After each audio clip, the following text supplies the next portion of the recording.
Mesdames, Messieurs, bonsoir, bienvenue donc dans ce En Bref où ce soir on va porter un petit focus sur les audits contrats. On va essayer en une dizaine de minutes de vous dire le maximum de choses avec Evangelia Karamitrou et Eric Lando. Eric Lando, pourquoi tu as choisi aujourd'hui de nous poser, voilà, de nous inviter à réfléchir à cette question? Est-ce qu'il est usuel de faire des audits de fin de contrat? Voilà, dis-nous en un peu plus là-dessus. D'abord, bonjour à tous les deux et bonjour à toutes et à tous. Et oui, en fin de très gros contrat, c'est devenu habituel, hein. Hmm. Mais déjà, trois éléments. Ouais. Un, souvent, on voit des audits de contrat à 6 ou 12 mois avant la fin du contrat. C'est trop Mhm. tard. C'est trop tard pour bien prévoir les transferts de fichiers des usagers, régler un certain nombre de questions en matière de personnel, éviter qu'on vous affecte sur le site des gens qu'on ne voudra pas en réalité reprendre. Donc, il y a pas beaucoup de marge, mais il y en a quand même quelques-unes. Traiter des biens de retour et de reprise, négocier tel ou tel bien dont on aura besoin en réalité par un petit avenant. Mhm. Et puis deuxième, donc souvent c'est trop tard, souvent on a un spectre trop étroit, uniquement sur l'état d'usure des biens, sur le renouvellement, etc. Bon, c'est très gentil, mais Mhm. c'est insuffisant.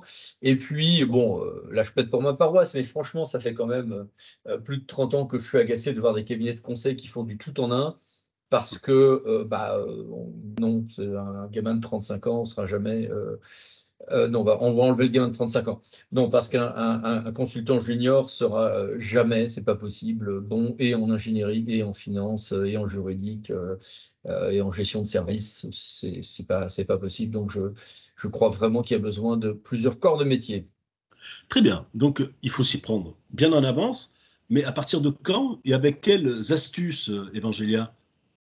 Alors, on le sait, nous les praticiens, en tout cas les gens qui travaillent et qui ont qui suivent des contrats à leur quotidien, que déjà, le premier élément, c'est un bon suivi de l'exécution du contrat tout au long de la durée de la vie du contrat. Je n'arrête pas de répéter à nos clients que ce n'est pas 6 mois avant la fin du contrat qu'on se pose la question, mon Dieu, comment je vais faire? Mon contrat finit dans 6 mois. Probablement, bien sûr, ils se sont pris en amont pour la passation du nouveau contrat, mais il faut impérativement regarder les obligations de fin de contrat et essayer de s'en préoccuper au moins 2, je dirais, voire 3 ans avant la fin du contrat pour pouvoir justement disposer de suffisamment de temps afin d'exécuter l'audit dans des conditions sereines. Il y a plein de choses qu'on va regarder, on va discuter ensemble ce soir, mais vous voyez, il faudrait qu'on regarde toute Mhm. l'économie du contrat, mais aussi toutes les clauses juridiques parce que quelquefois, on se retrouve à faire une requête, comme moi ce soir, à 3 jours avant la fin du contrat, pour deux choses qu'on aurait eu l'occasion de découvrir pendant 25 ans, pendant que le contrat Ah durait. oui, d'accord, très bien.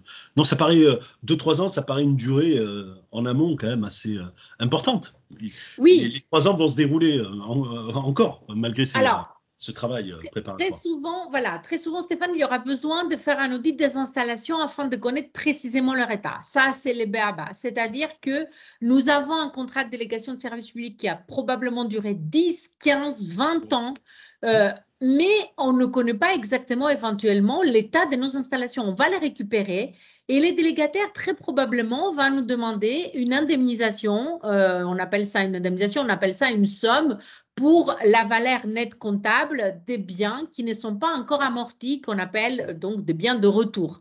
On va Oui. contrôler leur état. Donc, avant de donner cette indemnisation, je pense que c'est important de contrôler l'état de nos biens parce que très souvent, nos clients, quand ils ne font pas l'audit, ils se trouvent avec de biens de retour en très mauvais état alors qu'ils ont payé une VNC qui ne correspond pas vraiment à la valeur de l'état des biens qu'ils récupèrent. Donc ça, c'est très important. Puis après, ils vont contrôler d'autres choses, d'autres obligations légales et d'autres obligations financières. Est-ce que tous les investissements ont été réalisés? Est-ce que le délégataire a effectivement provisionner des sommes? Est-ce que le retour de ces sommes est obligatoire à la collectivité? Comment le contrat est rédigé? Donc souvent, comme il disait Eric qui s'agaçait, en effet, il y a 3 compétences qui sont très souvent requises, des compétences financières bien sûr, mais aussi techniques et naturellement juridiques. Très bien. Tu as des exemples à nous donner, Eric, de ton côté? Oui, c'est-à-dire qu'effectivement, Evangelia, à juste titre, a signalé l'importance tout à fait centrale des questions de réalité des dépenses faites sur les biens, de récupérabilité ou pas des sommes qui ont été mises de côté à cet effet, etc. On a besoin d'avoir une idée précise de ce qui se passe, mais on a besoin de s'y prendre tôt parce qu'on va avoir des choses à négocier qui ont un impact important. Je citais tout à l'heure les transferts de personnel ou les transferts de fichiers. Il est utile dans les derniers mois de prévoir au besoin par avenant, et il faut faire l'avenant tant que le délégataire sortant pense qu'il a encore des chances pour qu'il soit réceptif, et avant les lancements de marché pour pas que ça perturbe tout, ou de DSP, sur, par exemple, le fait qu'un certain nombre de fichiers clients seront gérés ou contrôlés par nous pour s'assurer que c'est bien sérieusement traité dans les derniers mois. En matière de transport, par exemple, on négocie à la fin, face à des contrats anciens et flous, qu'on va bien récupérer tel hangar pour telle somme. Pourquoi? Parce que très souvent, dans les contrats, les délégataires réussissaient, ou les attributaires de marché public, réussissaient à faire en sorte de garder des biens qui, en réalité, sont indispensables pour la suite du service. C'est-à-dire que si j'ai des bus, le gars qui a en propriété, et non pas en bien de retour, en propriété à lui-même les grands hangars où on peut mettre des bus, bah, évidemment, il va énormément restreindre la concurrence parce que quelqu'un va répondre à l'appel d'offres ou au lancement d'ASP en devant avoir lui-même à trouver non seulement du matériel roulant, d'accord, mais aussi des lieux pour les stocker.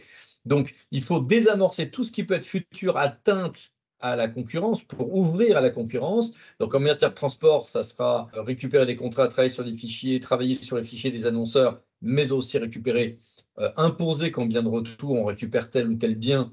On ne peut pas toujours l'imposer, mais on peut au minimum fortement le négocier en amont à un moment donné où le délégataire voit que sinon, il sera pas en odeur de sainteté sur la suite. En matière d'eau et d'assainissement, il y a des réflexions à conduire très en amont sur reprise en régie par reprise en régie, allotissement, pas allotissement, et sur le fait que si on lance une mise en concurrence, il faut que l'alternative, que serait la reprise en régie, soit crédible. Ça prend du temps aussi. Mais surtout, il y a des questions aussi de taille. Par exemple, je n'aurais pas du tout, si j'ai de la restauration scolaire, je n'aurais pas du tout la même taille.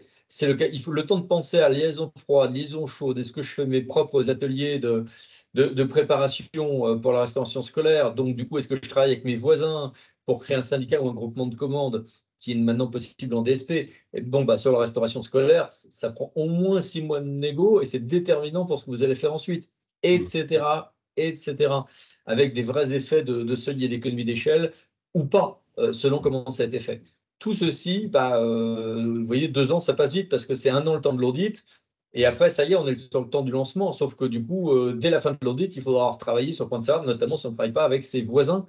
Donc, vous voyez que ces 2 ans, c'est Ouais. loin d'être aussi court que ça, si long Et que ça.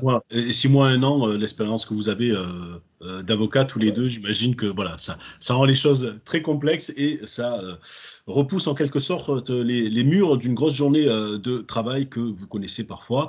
Merci, je crois qu'on a fait le tour, c'est ça, Eric et Evangelia, de cette question, enfin le tour, dans le format de En Bref. Et Ouais. donc j'invite, voilà, et j'invite donc nos internautes qui nous suivent, bien entendu, voilà, à bien prévoir 2 ans, 3 ans avant de se pencher sur ces audits-là. Bonne soirée, Merci. bonne journée à tous. Merci. Merci. Au revoir. Au revoir.